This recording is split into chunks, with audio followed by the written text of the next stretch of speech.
시간에는 초6 15주 논술 세 번째 시간이죠. 여러분 교과서로는 36쪽 되겠습니다. 자, 그러면 어휘 먼저 가볼게요. 골탕 어떤 뜻입니까? 한꺼번에 크게 당하는 곤란. 한꺼번에 크게 당하는 곤란이란 뜻을 갖고 있고, 산고는 출산의 고통. 출산의 고통, 아기를 낳을 때 얻는 고통. 1절은 전혀 아주라는 뜻을 가지고 있죠. 전혀 아주. 조례는 조목조목 적어놓은 규칙. 조목조목 적어놓은 규칙이란 뜻이고요. 변수는 어떤 상황의 변할 수 있는 요인, 어떤 상황에서 변할 수 있는 요인, 그래서 가변적 요인이라고 보시면 되겠네요. 자, 그러면 들어갈 말을 한번 써볼까요? 1번, 방귀를 뀌고도 시치미를 뚝 떼는 친구들 때문에 늘 골탕. 곤란을 겪었어요. 뭐 어떤 사람이라면 만세를 부를 일이다. 오직 유기농 비료만 사용하고 농약을 1절 아예 사용하지 않는다. 3번 1998년 미국의 한 과학잡지는 미국 알라베마주에서 법으로 파이값을 3.14가 아닌 3을 계산하도록 규칙을 정했다. 조례를 정했다. 4번 그러나 우리의 상상력 속에서는 세상의 어떤 상수도 뭐가 돼요? 변수가 될 것이다. 상수는 정해진 수량이라는 뜻입니다. 어떤 정해진 양도 변수가 될 수 있다는 말이죠. 5번 아기가 나무에서 열릴 수는 없을까? 임신이라는 번거로운 과정을 거치지 않고도 아기가 태어날 수 있다면 엄마들은 죽을 만큼 아프다는 산고의 고통을 겪지 않아도 되면 괜찮을 것 같은데 라고 했어요. 그 다음에 시침이 어떤 뜻이에요? 바로 이거네요. 자기가 하고도 아닌 척하는 거. 영광은 빛나는 영예. 그 다음에 영예는 좋은 명성을 말하죠. 자, 다음 바로 이제 논술 문제인데 윗글을 읽고 알맞은 제목을 붙여보세요. 그랬으니까 원래 이 제목이라는 것은 글 전체의 핵심 내용을 해야 돼요? 포괄하는 것으로 지어야 하죠. 그래서 제목은 무엇의 어떤 점에 대해 말한다 이렇게 지을 수 있죠. 우리 배운 적 있습니다. 자, 그러면 글의 내용을 한번 살펴보도록 합시다. 파이는 이미 오래전부터 사람들의 화작깔이었다. 기원전 1650년경 이집트의 아메스가 쓴 랜드 파피루스에는 지름이 9인 원 모양의 반 넓이가 한 변의 길이가 8인 정사각형의 밭의 넓이와 같다고 풀이하였다. 여기서 파이는 아마 요것을 말하는 거예요. 수학기호. 당시엔 파이를 3.16.2라는 것으로 간주했다. 자, 파이가 뭐라고요? 원의 둘레와 지름의 비율을 나타내는 부호예요. 원의 둘레와 지름의 비율을 우리는 파이라고 합니다. 그래서 1650년 즉 17세기 당시에는 이 원주를 뭐라고 했다고? 3.16으로 정했대요. 자, 성경에서도 파이에 관한 기록을 찾을 수 있다. 구약 열왕기 상 7장 23절에 따르면 모양이 둥근 것의 직경은 10규빗, 라틴어에서 유래했다네요. 주인은 30규빗이라고 쓴다. 곧 파이를 3으로 계산했다는 것이다. 이처럼 파이는 오래전부터 토지의 측량이나 건물을 만드는데 사용했다. 길이를 재기 위해서 사용했겠죠. 특히 그리스인들은 원을 정사각형으로 만드는 방법을 구하기 위해 노력했다. 그들은 원의 넓이와 둘레를 구하고 고전적인 방법을 구해냈는데 원에 내접하는 다각형을 이용하는 방식이다. 사각형보다는 오각형이, 오각형보다는 육각형의 원의 넓이가 훨씬 가깝다는 사실을 이용하면 원에 내접하는 다각형의 변수가 많아질수록 다각형의 변수가 많아질수록 그 값은 파이와 가까워진다. 아르키메데스는 무려 96각형을 만들어 그 둘레의 값으로 파이의 근사값을 얻기도 했다. 그러니까 아르키메데스가 수학 학자인가 봐요. 고대 그리스 시대 이후로도 수학자들은 원 둘레를 계산하기 위해 여러 가지 방법과 공식을 만들어냈다. 하지만 아직까지 파이 값을 정확하게 구하지는 못했다. 그 때문에 많은 사람들이 지금도 파이의 매력을 느끼며 그 값을 계산하는데 꾸준한 관심을 보이고 있다. 자, 그러면 얘는 지금 핵심어가 뭐예요? 파이예요. 파이가 기원전 17세기가 아니라 BC 17세기네요. 기원전. 그죠? 기원전 17세기부터 파이 값을 구했는데 그때 3.16이었고 성경에서도 3으로 찾을 수 있고 그 다음에 그리스인들도 파이에 대한 관심이 많았고 현재까지도 파이가 관심 있게 다뤄진다라고 해서 그러면 파이의 변천사네요. 그래서 변천사인데 어떻게 변하진 않았어요. 그러므로 뭐라고 해야 돼요? 파이의 역사라고 하면 될 것 같아요. 그래서 이 글은 파이의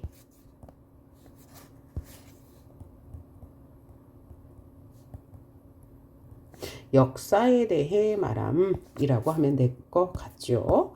그 다음 12번 문제를 볼 텐데 논제가 뭔지 한번 봅시다.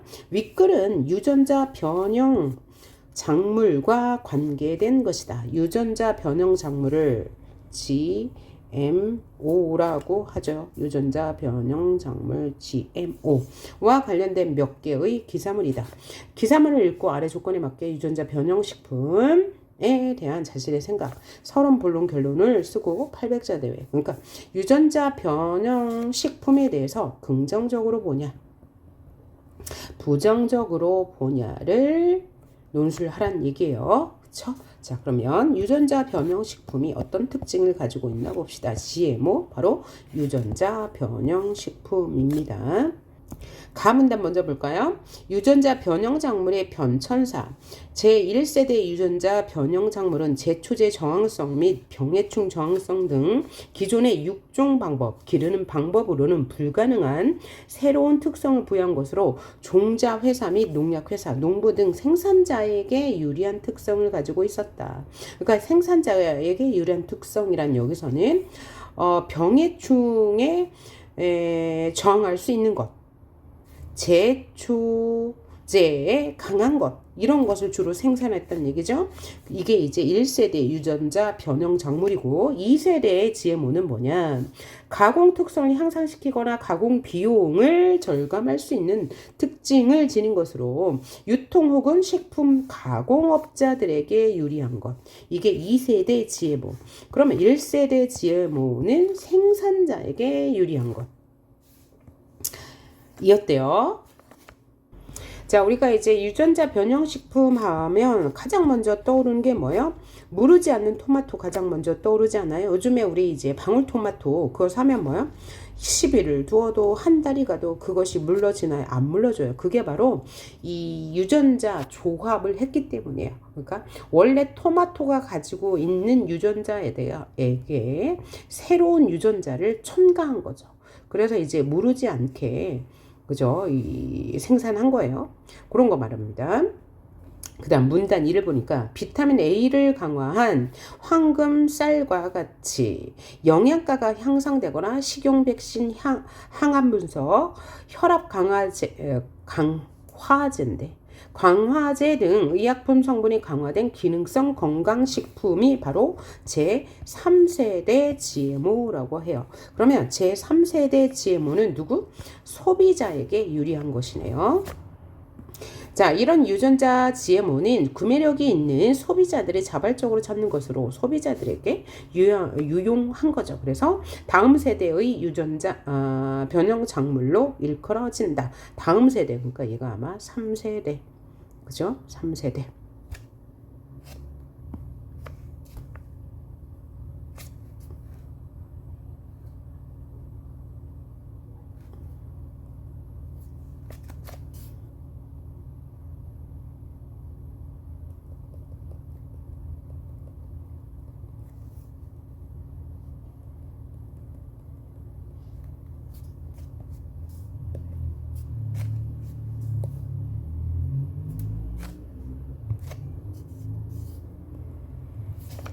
GMO의 성분의 변화라고 할 수 있겠네요. 그래서 성분의 변화. 1세대 때는 생산자들에게 유리하게, 2세대 때는 유통하는 사람들에게 유리하게, 3세대는 소비자에게 유리하게 이제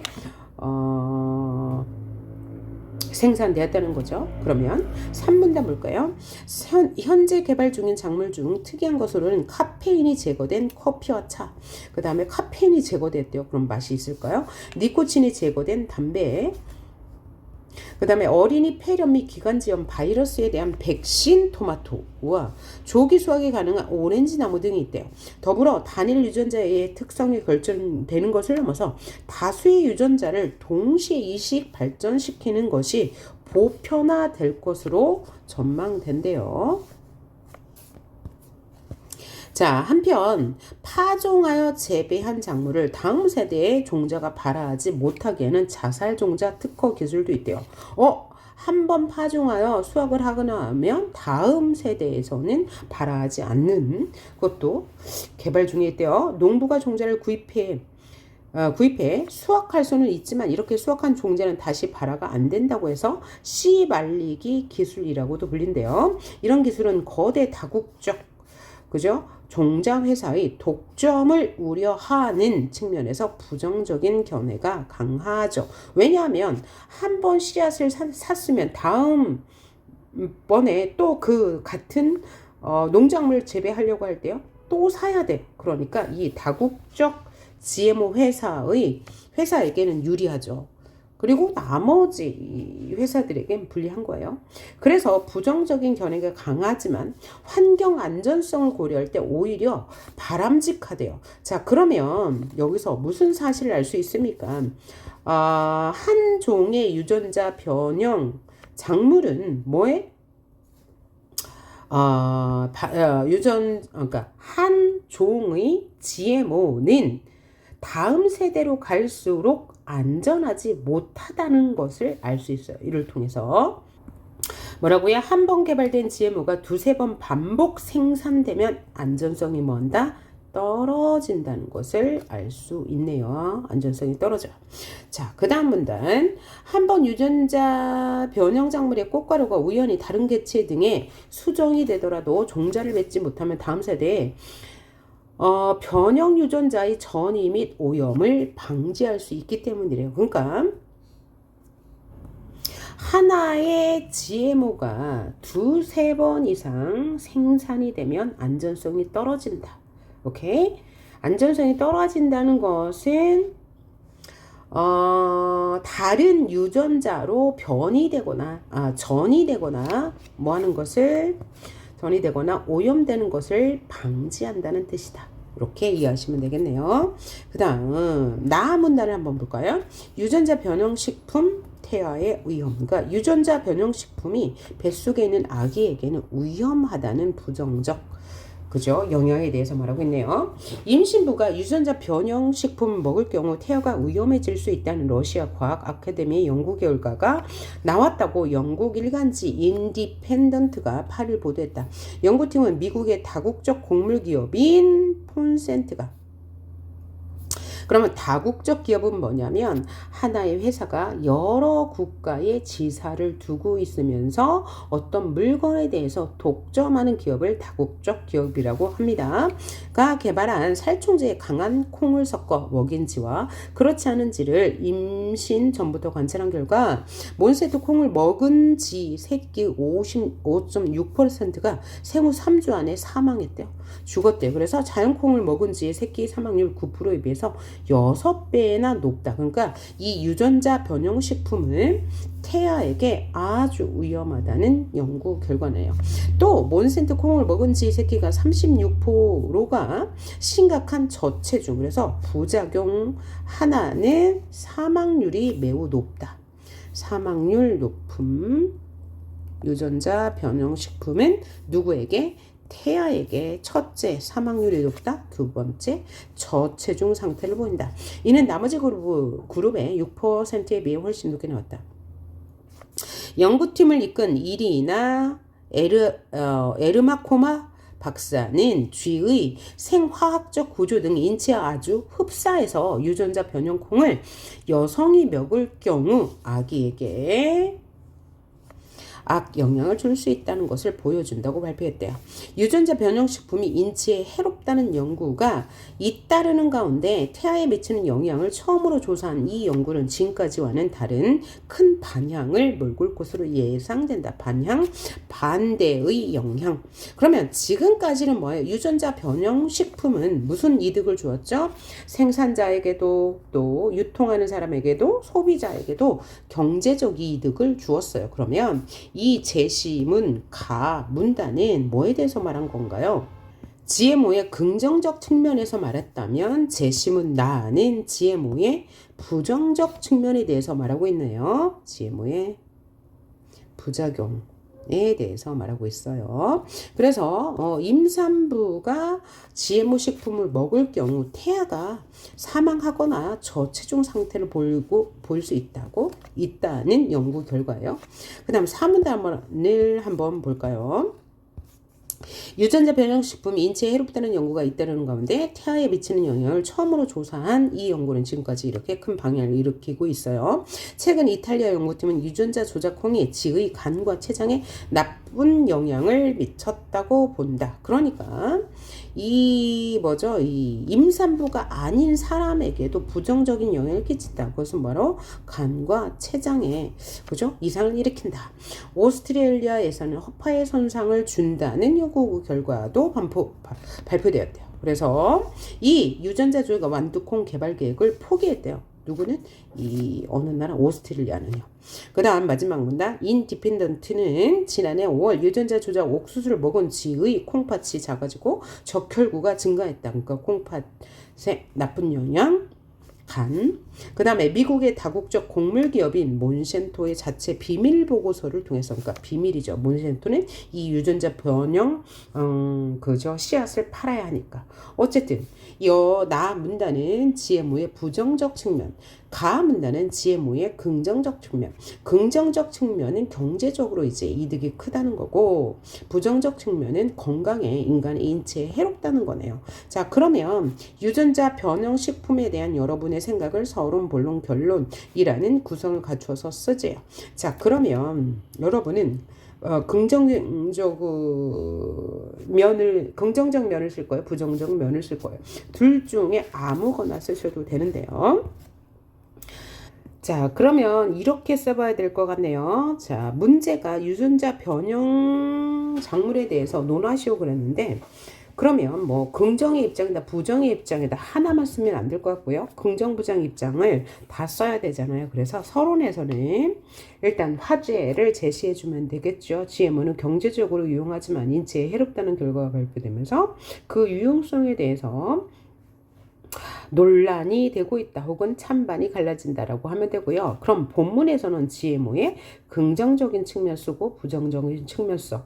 그 다음에 결론은 그러면 어떻게 해야 돼? GMO의 긍정적인 측면은 버리면 아깝고 부정적인 측면은 좀 두려운 면이니까 어떻게 해야 돼요?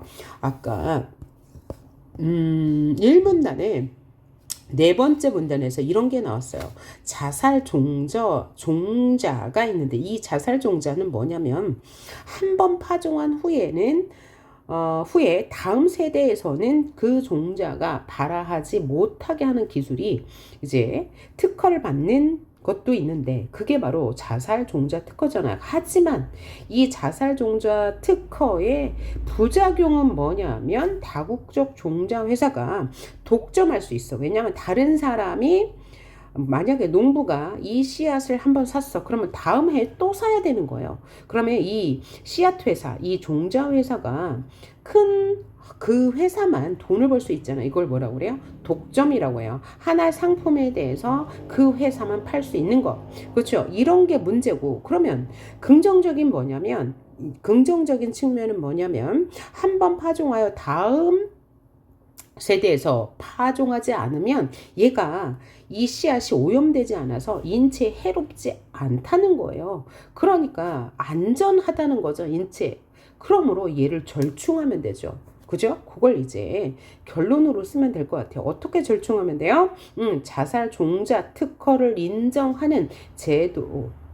자살 종자 특허를 인정해주고 반면 대신에 뭐야? 농부들이 그 씨앗을 다음 세대 씨앗을 그대로 상해주지 못하니까 새로운 씨앗을 좀 가격을 낮춰서 살 수 있는 방안이 있었으면 좋겠는데 그게 제도적으로 시행이 될지 모르겠지만 그런 쪽으로 방법을 생각하면 안전성도 그죠? 확보하고 그 다음에 이 금전적인 문제도 조금 그죠? 부담을 덜 수 있지 않을까라는 생각을 해보게 되네요. 자, 그러면 자, 그래서 이 논제가 그렇게 어렵진 않은데 이제 글자 수가 이제 800자가 되고 또 내용이 많으므로 제가 이렇게 써봤는데 여러분 참고하시고요. 이대로 쓰지 말고 여러분 생각을 해가면서 조금씩 바꿔 쓰기를 권유합니다.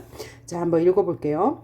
GMO는 경제적으로는 유용하지만 인체에 악 영향이 미쳐 그 유용성에 대해 논란이 되고 있다. GMO란 생물체 유전자 중에 유용한 것만을 취해 다른 생물체에 주입해 유용하게 변형한 농산물을 말한다. 이 같은 GMO는 초기에는 제초제에 강하고 병해충에 강한 생산자에게 유리한 식품으로 개발되기 시작해 다음에는 유통업자에게 현재 3세대엔 소비자에게 유리하게 개발되면서 경제적 이익을 가져왔다. 그러나 실험 결과 GMO는 이라고 해야 되겠네요. 태아에게 보통 사람에게 건강에 이상을 가져온다는 사실이 알려졌다. 따라서 소비자의 선택이 중요해졌다고 볼 수 있지만 그가 그리 간단한 문제가 아님을 알 수 있다. 소비자 입장에서는 가격과 영양면에서 GMO 식품이 우월하지만 건강에 미칠 우려 때문에 선뜻 섭취하기도 어려울 것이다. 한편 소비자가 줄어들면 농민이나 다국적 종자 회사의 수입도 줄 것이다. 이와 같은 상황에서 모두를 만족시킬 대안은 무엇일까? 짐은 가에 따르면 한 번 재배한 작물을 다음 세대의 종자로 발화하지 못하게 하는 자살 종자 특허가 대안이 될 수 있다. 한 번만 재배하면 인체에 해롭지 않은 바람직한 기술이기 때문이다. 그러면 섭취 후 부작용에 대한 염려를 덜 수 있다. 다만 다국적 기업의 독점이 우려된다. 종자 회사는 해마다 신품종을 개발하여 그 씨앗을 독점하는 결과가 되어 유통회사와 농민의 부담이 커지는 결과로 이어지기 때문이다. 그러므로 다국적 종자 회사가 씨앗을 공동 개발하거나 판매 가격을 낮추어 판매하는 것이 가장 실손을 줄이는 대안이 될 것이다. 하지만 이를 다국적 기업 자체적으로 맡기는 것은 불가능하므로 이를 감시할 제도가 필요하다. 각 품종의 기술적 어려움 등을 고려하여 상한가를 매기는 것도 하나의 방법이 될 수 있다라고 했어요. 이 GMO에 관한 이 논설문은 이제 여러분이 사이트를 찾아봐도 굉장히 많이 이제 게시가 되어 있을 거예요. 그만큼 이 GMO는 논설문을 쓰기에 적절한 논제이기 때문입니다. 그래서 이를 통해서 여러분이 GMO 식품에 대해서 완벽하게 이해를 할 수 있는 그런 계기가 되었으면 좋겠네요. 자, 그러면 우리 15주차 논술 흥미로운 세상은 여기서 강의를 마치도록 하고요. 네 번째 강의에서 보도록 합시다.